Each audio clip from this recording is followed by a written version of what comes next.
تو یہودیوں میں ایک اعلان ہوا کہ اگر یہ علی بن ابی طالب قلعے کے اندر گھس گیا تو خیبر قیامت تک ہمارے ہاتھ میں نہیں آ سکتا، اپنی طاقت لگا دو۔ سارے یہودی ٹوٹ پڑے، جتنی فوجیں تھی ٹوٹ پڑی۔ جانتے ہیں حضرت علی اپنا ڈیفنس کیسا کر رہے تھے، اپنے بچاؤ کے لیے کیا کر رہے تھے؟ قلعہ قموس کے دروازے کو جو پھاٹک تھا ایک ہاتھ سے اکھاڑ دیا اور بائیں ہاتھ سے صرف دروازہ پکڑتے تھے، سیدھے ہاتھ سے تلوار سے حملہ کیا کرتے تھے۔ ایک ہاتھ میں دروازہ لے کر کے ڈیفنس کر رہے ہیں، ڈھال بنائے ہوئے ہیں، جہاں سے تیر آئے یا تلوار آئے اس دروازے سے آپ نے اپنے آپ کا ڈیفنس کیا ہے۔ صحابہ کہتے ہیں ہم دیکھتے رہے، وہ دروازے کو ایسے اپنے ہاتھ میں نچا رہے تھے جیسے کوئی چھوٹا کھلونا اپنے ہاتھ میں نچایا جاتا ہے۔ حضرت علی کرم اللہ وجہہ الکریم نے اس قلعے کا پھاٹک توڑ دیا جس کو 20 دنوں سے صحابہ جا کر کے آ رہے تھے، توڑ نہ سکے تھے۔ پھر اس کے بعد جب جنگ ٹھنڈی ہوئی، بعض لوگ یہ کہتے ہیں کہ قلعے کا پھاٹک اٹھا کر کے پھینک دیا، پھینکا نہیں، پوری جنگ بھر حضرت علی اس دروازے کو پکڑ کر کے جنگ کرتے رہے اور قلعے کے اس دروازے کو اپنی ڈھال بنائے رہے۔ جب یہودی سرد پڑ گئے، ٹھنڈے پڑ گئے تو اس قلعے کے دروازے کو آپ نے اٹھا کر پھینک دیا۔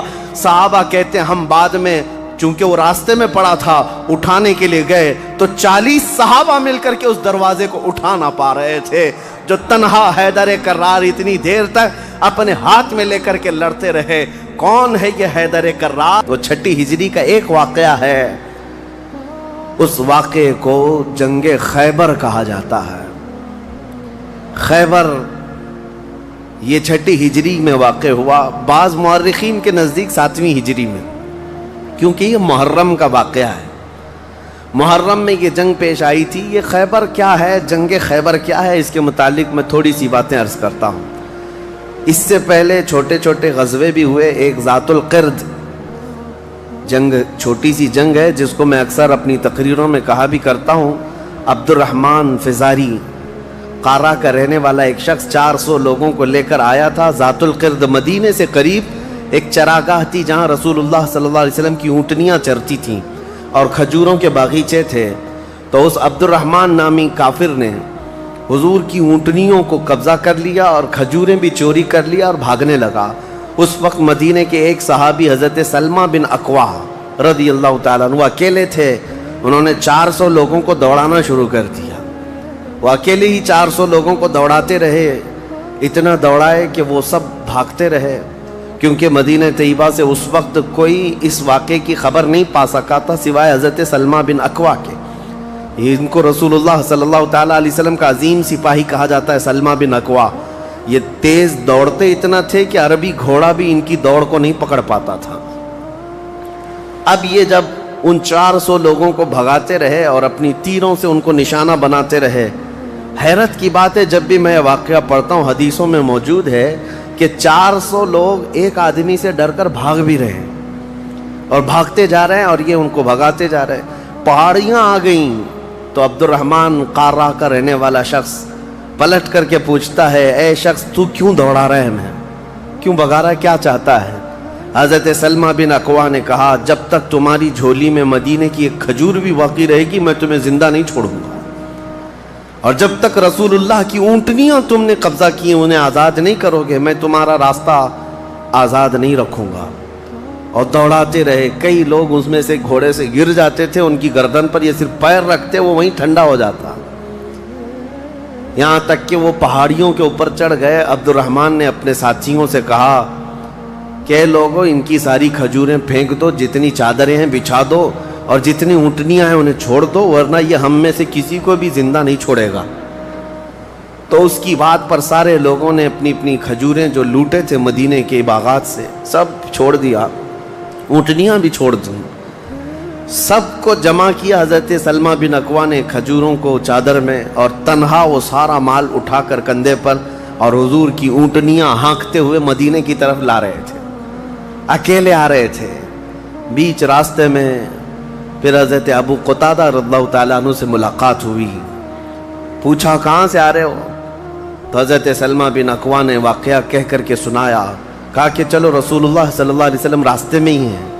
حضور سے ملاقات ہوئی، حضور نے کہا کہ تم صحیح سلامت آ گئے، ہمیں واقعے کی خبر پہلے سے مل گئی تھی۔ تو وہ ابھی بھی کہنے لگے یا رسول اللہ میں نے ان کو پانی تک پینے نہیں دیا، اگر آپ حکم فرمائیں تو ان سب کا پیچھا کر کے ان کو یہیں ختم کر دیں گے۔ نبی پاک صلی اللہ علیہ وسلم نے مسکرا کر فرمایا تمہاری جو اونٹنیاں تھی، تمہارے جو کھجور تھے، اس کے تم مالک ہو گئے ہو، ان کا راستہ چھوڑ دو۔ تب یہ واپس آئے حضرت سلمہ بن اکوع۔ اعلیٰ حضرت امام احمد رضا خان فاضل بریلوی رضی اللہ تعالیٰ عنہ نے اس روایت کو نقل فرمایا اور فرماتے ہیں سلمہ بن اکوع سے پوچھا گیا تمہیں خوف نہیں تھا، ڈر نہیں تھا؟ 400 لوگوں کو اکیلے دوڑاتے چلے گئے، مدینے سے باہر بھی چلے گئے۔ تو جانتے ہیں کون سی طاقت تھی ان کے پاس، سلمہ بن اکوع کے پاس، جو ان کو خوف سے آزاد کر رکھی تھی۔ فرماتے ہیں ایک بار رسول اللہ صلی اللہ علیہ وسلم صحابہ سے بیعت لے رہے تھے، ہاتھ میں ہاتھ لے کر بیعت کر رہے تھے، تو سب حضور کے پاس ہاتھ دے رہے تھے، بیعت کر رہے تھے۔ حضور نے مجھ سے کہا سلمہ بن اکوع آ جاؤ، تم بیعت کر لو میرے ہاتھ پر۔ میں نے عرض کیا یا رسول اللہ پہلے ہی میں بیعت کر چکا ہوں، ایک بار وہ بیعت کر چکے تھے۔ حضور نے فرمایا دوبارہ کر لو، اس میں کیا حرج ہے؟ حضرت سلمہ بن اکوع کہتے ہیں میں نے دوبارہ حضور کے ہاتھ میں ہاتھ دیا، حضور نے بیعت کیا۔ تھوڑی دیر گزری تھی کہ صحابہ بیعت کر رہے تھے، حضور نے پھر پکارا سلمہ بن اکوع بیعت کیوں نہیں کر لیتے؟ کہا یا رسول اللہ میں نے 2 بار بیعت کی ہے۔ حضور نے فرمایا تیسری بار کر لو، کیا حرج ہے؟ وہ حضرت سلمہ بن اکوع کہتے ہیں میں نے اپنا ہاتھ رسول اللہ کے ہاتھ میں تیسری بار دیا اور بیعت کیا، اور اس کے بعد جب نکلا حضرت سلمہ بن اکوع کہتے ہیں مجھے اس ہاتھ پر اتنا بھروسہ تھا کہ دنیا کی ہر طاقت کو دھول چٹا سکتا تھا، کہ رسول اللہ کے ہاتھ میں دیا ہوا ہاتھ ہے۔ ان کے پاس جو بے خوف ہونے کے لیے کوئی دولت تھی نا، بے باک ان صحابہ کو اگر کوئی چیز بناتی تھی تو یہی چیز ہے عشق مصطفیٰ، محبت مصطفیٰ، جس کو بریلی کے امام نے فرمایا ہے خوف نہ رکھ رضا ذرا تو ہے عبد مصطفیٰ، تیرے لیے امان ہے، تیرے لیے امان ہے۔ کسی شاعر نے کہا تھا کہ دیوان گانے عشق محمد کو دیکھ کر گھبرا گئی ہے گردش دوراں کبھی کبھی۔ حضور کے عاشقوں کو دیکھ کر کے دنیا کی طاقتیں بھی گھبرا جاتی تھیں کہ ان کے پاس ہے کون سی طاقت۔ تو یہ جو چھوٹی سی جنگ واقع ہوئی اس کو ذات القرد کہتے ہیں۔ اس کے 3 دن کے بعد ہی خیبر کی جنگ شروع ہو گئی تھی۔ اب خیبر پر ہم آتے ہیں۔ خیبر کیا ہے؟ تقریباً مدینہ طیبہ سے 320 کلومیٹر دور یا 300 کلومیٹر کے قریب ایک بستی ہے جس کو خیبر کہتے ہیں۔ خیبر یہودیوں کا گڑھ ہے، یہودیوں کا مرکز، اور اس وقت سے لے کر کے حضور صلی اللہ تعالیٰ علیہ وسلم کی مدینہ طیبہ آمد سے بھی کافی پہلے سے خیبر میں یہودیوں نے ایسا اپنا وہ جمایا ہوا تھا کہ پورے عرب کے سب سے بڑے مالدار یہودی خیبر میں رہتے تھے، اور جنگی طاقت بھی سب سے زیادہ ان کے پاس تھی، اور غرور اور گھمنڈ اتنا تھا، پیسوں پر بھی اور جنگ پر بھی، طاقت پر بھی، کہ وہ کسی کو بھی ڈرا دیتے تھے۔ اور جب سے نبی پاک صلی اللہ علیہ وسلم مدینہ طیبہ آئے ان کی دشمنی اتنی بڑھ گئی تھی کہ آپ کو معلوم ہونا چاہیے کہ جو جنگ خندق ہوئی تھی اس کا واقعہ بھی میں نے تفصیل سے بتا دیا۔ مدینہ طیبہ جنگ خندق جس وجہ سے ہوئی اس کا سبب یہودی تھے۔ یہودیوں نے مکہ کے کافروں کو، مشرکوں کو، نجد کے کافروں کو سب کو جمع کیا تھا اور پانی کی طرح پیسہ بہایا تھا جنگ میں۔ 12,000 لوگوں کو رسول اللہ کے خلاف اکٹھا کیا تھا یہودیوں نے۔ یہ خیبر کے یہودی تھے، کیونکہ نبی پاک صلی اللہ تعالیٰ علیہ وسلم جب تشریف لائے تھے 2 قبیلے یہودیوں کے مدینے میں آباد تھے، بنو نذیر اور بنو قریظہ۔ آپ کو میں نے سیرت کے بیان میں یہ بھی بتا دیا تھا، اور یہ دونوں قبیلوں نے حضور صلی اللہ علیہ وسلم کے ساتھ غداری کی تھی، وعدہ خلافی کیا، معاہدہ جو تھا اس کو توڑ دیا۔ اس کی وجہ سے ان یہودیوں کو جو مدینے میں رہتے تھے جلا وطن کر دیا گیا تھا، نکال کر باہر کر دیا گیا۔ تو جتنے مدینے سے نکالے ہوئے یہودی تھے وہ سب خیبر میں جا کر جمع ہو گئے تھے۔ خیبر میں جا کر کے ان لوگوں نے اڈا بنا لیا تھا، اور ڈیلی ان کی صرف اور صرف یہی منصوبہ بندی ہوتی تھی کہ محمد صلی اللہ علیہ وسلم اور ان کے ساتھیوں کو کیسے مارا جائے، کیسے قتل کیا جائے۔ کوئی بھی دور دراز سے اگر چھوٹی سی دشمنی رکھتا تھا رسول اللہ سے تو یہ یہودی خیبر کے پورا کا پورا مال ان کے پاس بھیجتے اور ان کو کھڑا کرتے کہ تم جاؤ، ہم سپورٹ میں ہیں، ہم سپورٹ کریں گے۔ ساری جنگوں میں مشرکوں کا سپورٹ کرتے تھے۔ اب میں آپ کو بتاؤں جن کے دلوں میں اتنا زہر بھرا ہوا تھا رسول اللہ صلی اللہ علیہ وسلم کی دشمنی کا، اب ان لوگوں نے دیکھا کہ یہ اب ان کی طاقت بڑھتی جا رہی ہے اور بادشاہوں کو تک ان لوگوں نے اسلام پیش کر دیا، اور اسلام اب مکہ مدینے کا نہیں رہ گیا، اب تو ایران بھی چلا گیا ہے، مصر بھی چلا گیا ہے، حبشہ بھی چلا گیا ہے، یمن بھی چلا گیا ہے۔ تو ان کے پیٹ کا درد اور بڑھ گیا۔ ان لوگوں نے پھر اب فیصلہ کرنا شروع کیا کہ اب سارے لوگوں کو جمع کرتے ہیں۔ ایک قبیلہ تھا بنو غطفان، یہ مشرکوں کا قبیلہ تھا اور وہ جنگی طاقت بہت زیادہ رکھتے تھے۔ اس وقت عرب میں وہ نڈر مانے جاتے تھے۔ یہودیوں نے ان کو بلا کر کے جنگ کا پلان کیا کہ مدینے پر اچانک چڑھائی کریں گے اور تہس نہس کر کے رکھ دیں گے، کسی کو خبر بھی نہ ہو، پورے مدینے کی اینٹ سے اینٹ بجا دیں گے۔ انہوں نے پلان کیا راتوں رات، لیکن مخبر صادق رسول اللہ صلی اللہ تعالیٰ علیہ وسلم کا حال یہ ہے، اور کوئی غیب کیا تم سے نہاں ہو بھلا۔ نبی پاک صلی اللہ تعالیٰ علیہ وسلم کو خبر ہوئی کہ یہودیوں نے میٹنگ کی ہے اور راتوں رات مدینے پر چڑھائی کرنے والے ہیں۔ دوسرے دن حضور پاک صلی اللہ تعالیٰ علیہ وسلم نے صحابہ کو جمع کیا، تو جتنے صحابہ تھے سب جمع ہو گئے، تقریباً 1600 صحابہ تھے۔ کتنے؟ 1600 صحابہ۔ 1600 صحابہ مدینہ طیبہ سے نکل پڑے حضور کے ساتھ کہ ان یہودیوں کو خیبر سے نکلنے سے پہلے ان کا راستہ ہم روکیں گے کہ مدینے پر کوئی بھی چڑھائی نہ کر سکے۔ جب رسول اللہ صلی اللہ علیہ وسلم صحابہ کو لے کر چل پڑے، چال الٹی پڑ گئی۔ یہودیوں نے یہ سوچا تھا کہ مدینے پر اچانک حملہ ہوگا، کسی کو کانوں کان خبر نہیں ہوگی، لیکن ایسا ہوا کہ 8 دن کے بعد اچانک حضور خیبر پہنچ گئے، ان کو کانوں کان خبر بھی نہیں ہوئی۔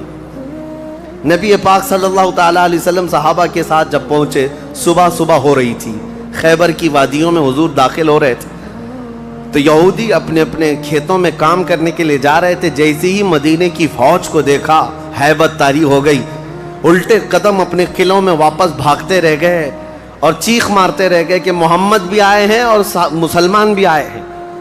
حضور صلی اللہ علیہ وسلم نے ان کی چیخ و پکار کو سنا تو ایک جملہ فرمایا۔ حضور صلی اللہ علیہ وسلم فرماتے ہیں، جن کافروں کی وادی میں ہم اتر پڑے ان کی صبح خراب ہو ہی جاتی ہے، اور یہ خیبر اب برباد ہوگا۔ حضور کے الفاظ تھے، جملہ نکلا۔ صحابہ کرام اتنی جوش سے نعرہ لگا رہے تھے کہ یہودیوں کے سارے قلعے صحابہ کی آواز سے گونجنے لگ گئے۔ خیبر میں 8 قلعے تھے، 8 مشہور قلعے۔ انہوں نے بہت مشہور اس وقت کی طاقتور یعنی عمارتیں ایسی بنا رکھی تھیں کہ ان کا یقین تھا کہ کوئی ان قلعوں کو توڑ نہیں سکے گا۔ اور حد تو یہ ہے کہ آج 1400 سال گزر گئے، ابھی بھی وہ قلعے موجود ہیں، آج بھی موجود ہیں خیبر میں۔ وہ قلعوں کے باقیات، کھنڈرات ابھی بھی موجود ہیں۔ اب آپ اندازہ کریں کہ 14 صدیاں گزرنے کے بعد اب بھی وہ قلعے ہیں، تو اس وقت کتنے محفوظ رہے ہوں گے، کتنے مضبوط رہے ہوں گے۔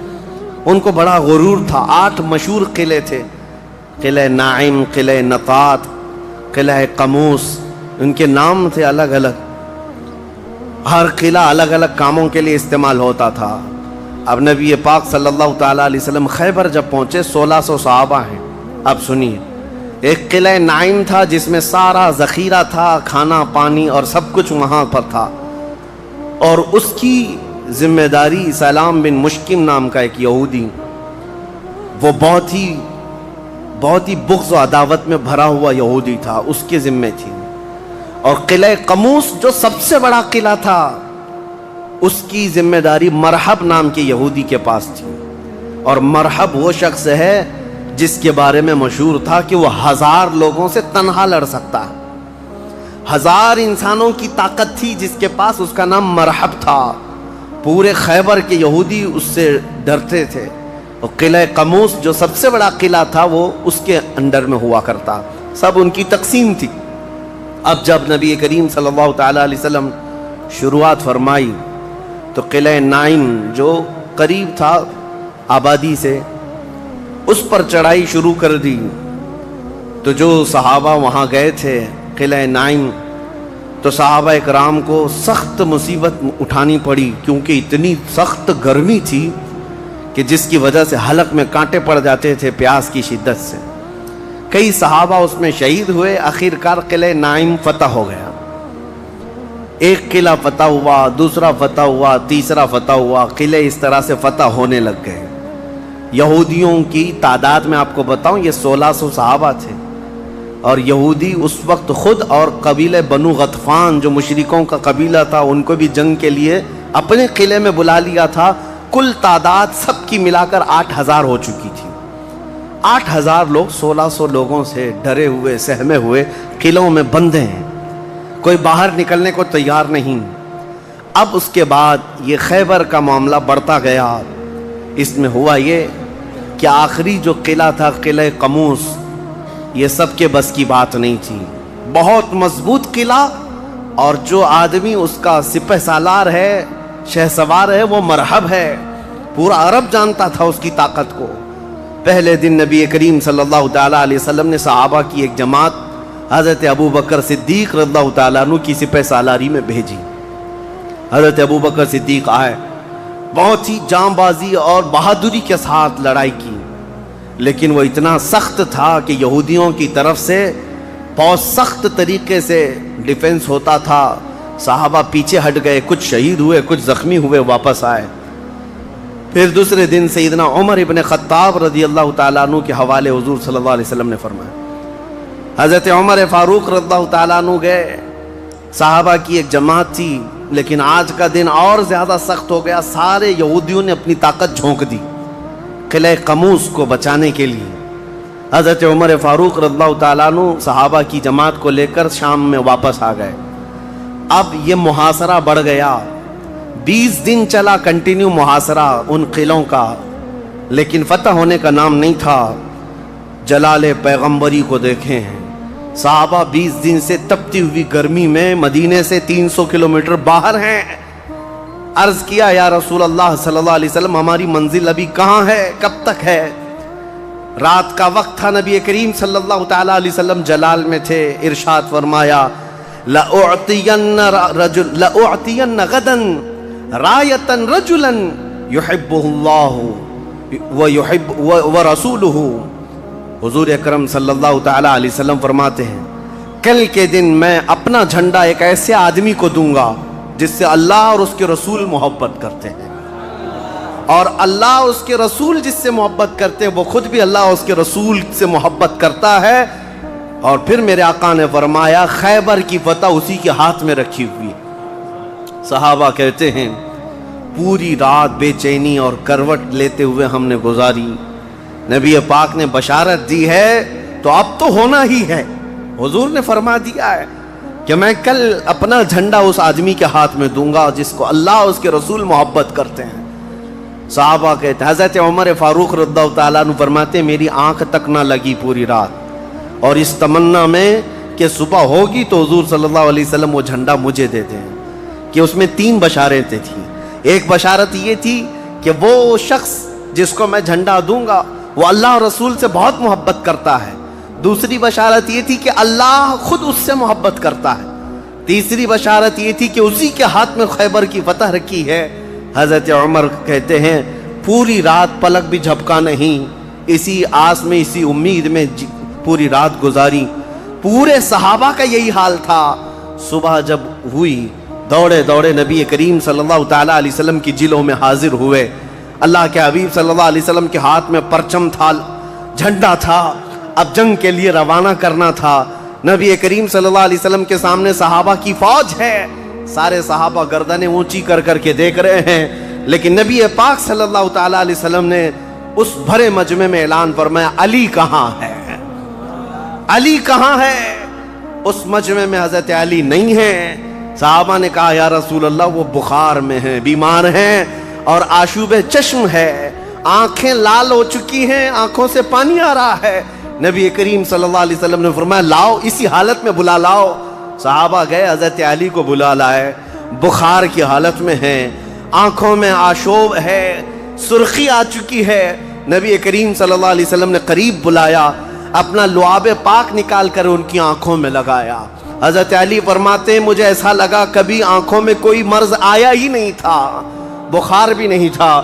نبی کریم صلی اللہ تعالی علیہ وسلم نے اپنے ہاتھ میں موجود پرچم حیدر کرار کے ہاتھ میں دیا، کہا جاؤ علی تمہارے ہاتھ میں اللہ نے فتح رکھی ہے۔ میرے عزیزو، ایک بات میں آپ کو بتا دوں کہ یہ کیا معاملہ ہے۔ جب رسول کریم صلی اللہ تعالی علیہ وسلم کو یہ معلوم ہے کہ حضرت علی کے ہاتھ میں ہی یہ جنگ فتح ہونی ہے، تو پہلے دن کسی اور کو کیوں بھیجا، دوسرے دن اور صحابی کو بھیجا؟ یہ 20 دن کا محاصرہ کس بات کا تھا؟ یہ سارے معاملات کس لیے تھے؟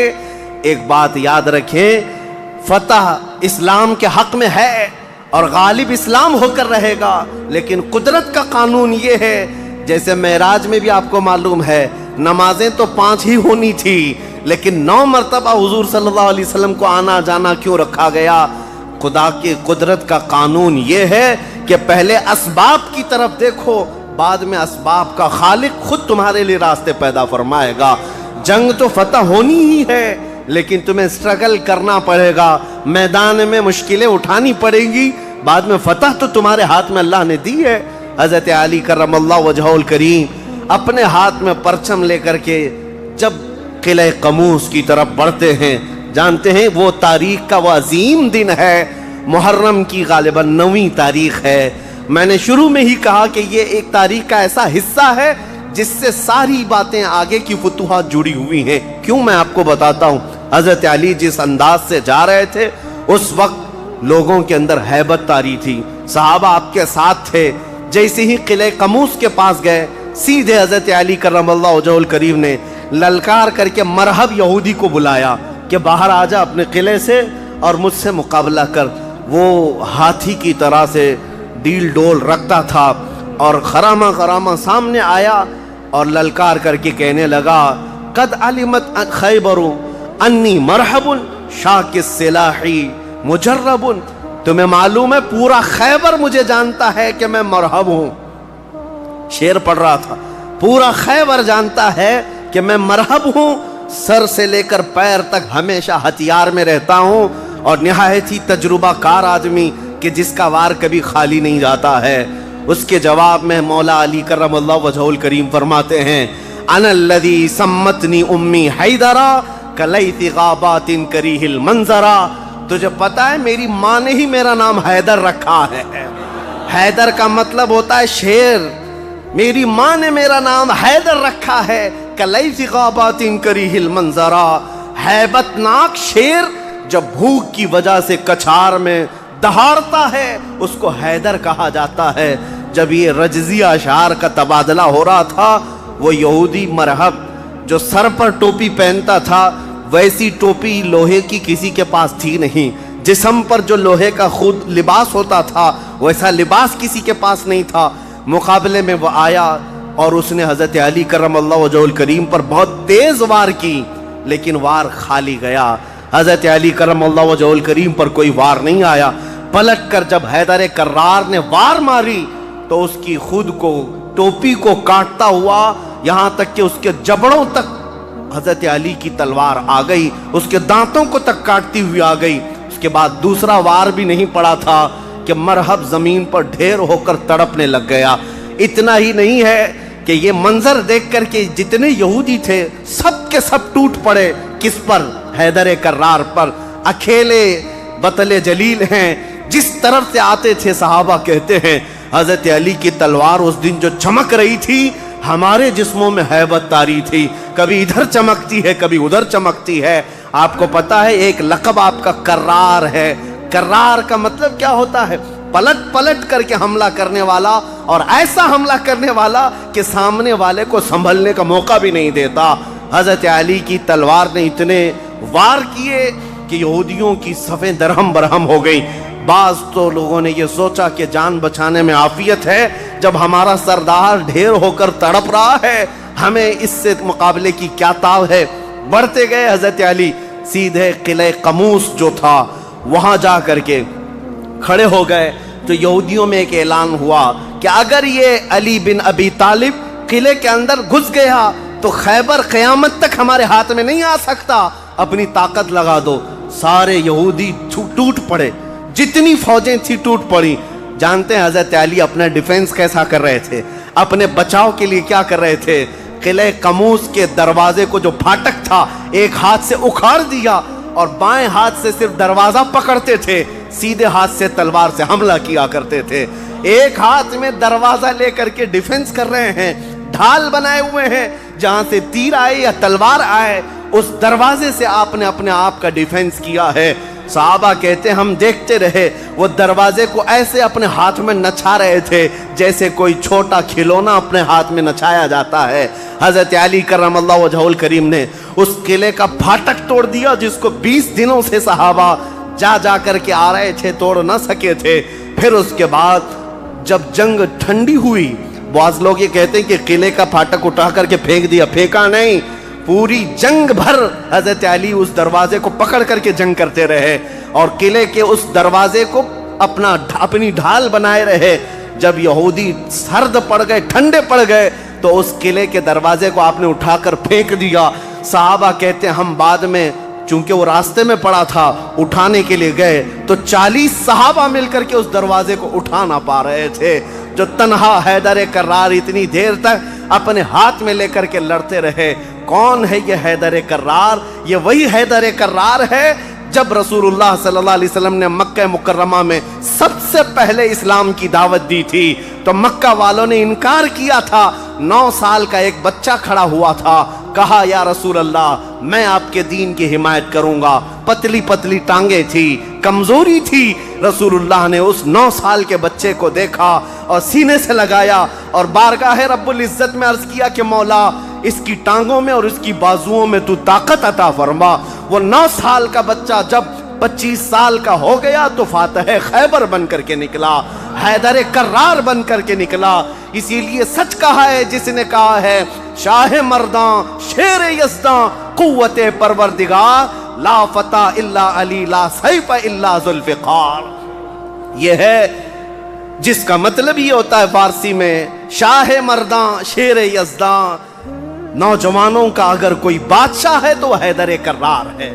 شیر یزداں اگر اللہ کا کوئی شیر ہے تو حیدر کرار ہے۔ قوت پروردگار، اللہ کی طاقت کا مظہر دیکھنا ہے تو وہ علی بن ابی طالب ہے۔ لا فتح الا علی، سچ کہا جس شاعر نے کہا لا فتح الا علی۔ پورے لوگوں میں اگر جوان کوئی کہانے کے لائق ہے تو وہ علی بن ابی طالب کا نام ہے۔ لا سیف الا ذوالفقار، اور دنیا میں اگر کسی تلوار کو تلوار کہلانے کا حق ہے تو وہ ذوالفقار حیدری کا نام ہے۔ عزیزان گرامی وقار، یہ خیبر فتح ہوا، جیسے یہ خیبر فتح ہوا صحابہ میں اتنا جوش بھر گیا تھا، نہ قلعہ قموس باقی رہا نہ مرحب باقی رہا۔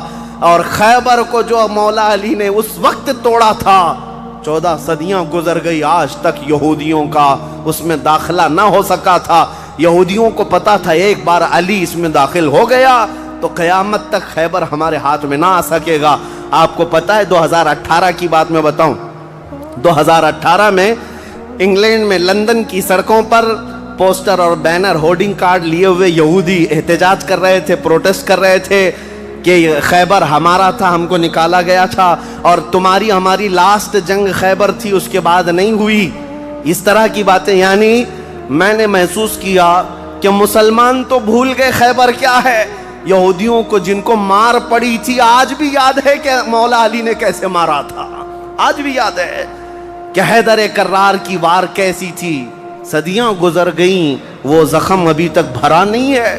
اسی لیے میرے عزیزو، آپ کو دیکھنا چاہیے کہ گریٹر اسرائیل کا نقشہ جو انہوں نے بنایا ہے، اسرائیل جو آج فلسطین کے حصے میں زبردستی قبضہ کیا ہوا ایک چھوٹا سا ملک، ناجائز قبضہ، انہوں نے جو اپنے خوابوں کا ایک نقشہ بنایا ہے کہ اسرائیل کہاں تک ہوگا، انٹرنیٹ پر دیکھیں گے تو آپ محسوس کریں گے انہوں نے گریٹر اسرائیل کا نقشہ جو بنایا اس میں خیبر بھی شامل کیا ہے کہ خیبر تک، مدینے کی وادیوں تک ان کو اسرائیل بنانا ہے، جہاں سے ہم نکلے تھے وہاں واپس آئیں گے۔ لیکن انشاءاللہ العزیز ایسا کبھی نہیں ہوگا۔ مولا علی کرم اللہ وجہہ الکریم کی وار جو پڑی تھی وہ قیامت تک تازہ رہے گی انشاءاللہ۔ میرے عزیزو، خیبر فتح ہونے کے بعد اب عدل مصطفیٰ کو بھی دیکھو۔ نبی کریم صلی اللہ تعالیٰ علیہ وسلم، یہ وہ یہودی ہیں جو ساری جنگوں میں جڑ کا کام کرتے رہے، جڑ کا کام کرتے رہے، لوگوں کو بھڑکانے میں، حضور کے خلاف دشمنی پر ابھارنے میں، پیسہ بہانے میں سب کام کرتے رہے. آج سب ٹوٹ کر بکھر گئے.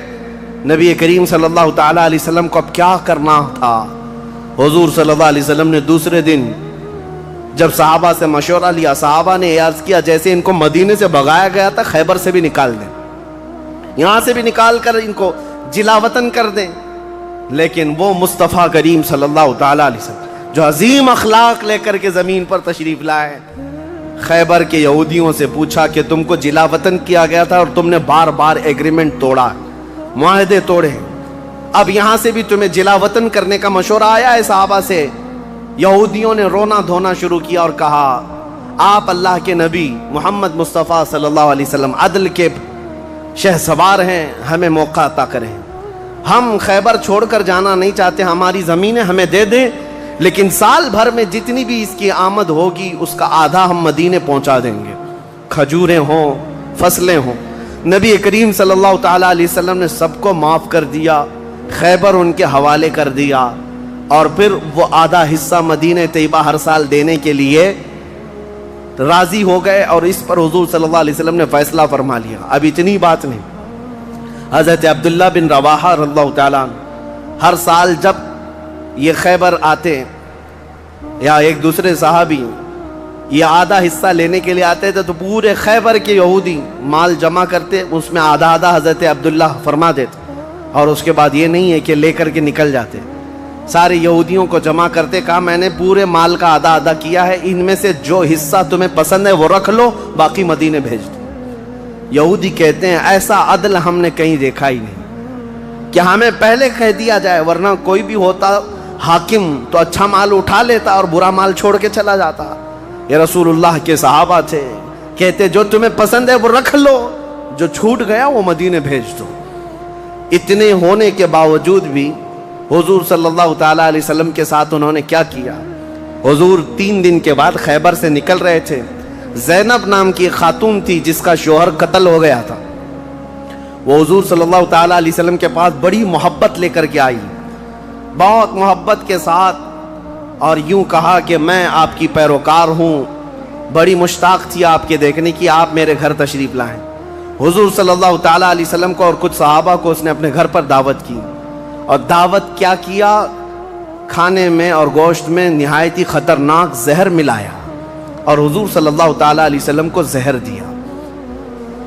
جو صحابہ موجود تھے حضور صلی اللہ علیہ وسلم کے ساتھ دعوت میں، جیسی حضور نے پہلا لقمہ اٹھایا، جو گوشت کی بوٹی تھی یا جو لقمہ تھا وہی بول پڑا رسول اللہ صلی اللہ علیہ وسلم کہ مجھ میں زہر ملا ہوا ہے.